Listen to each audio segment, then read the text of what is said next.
Syahakliar katong tungin yabe wala dahap deng bun kijing syadin wat kenran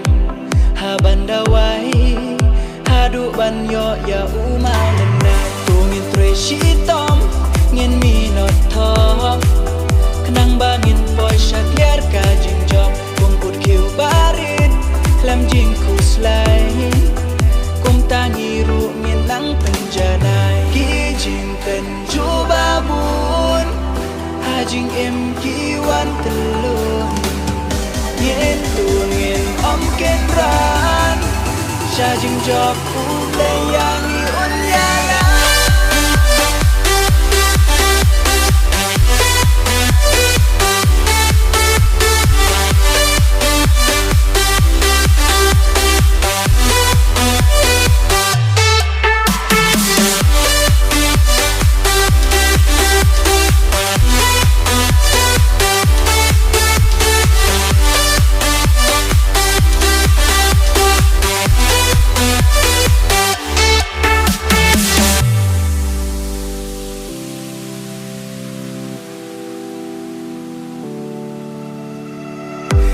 Mala ubriu udon katong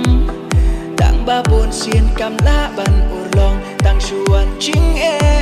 ladu men sim kiklat no ka e ban yo hadi ban po sha katong ni haban ya ling ba shi bun ching ching shitom ngin shan ya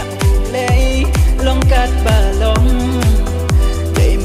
ban pen poi sha ka thong ki jing ten ju ba mun ha jing em ki wan telun yen tu ngin om ken ran sha jing job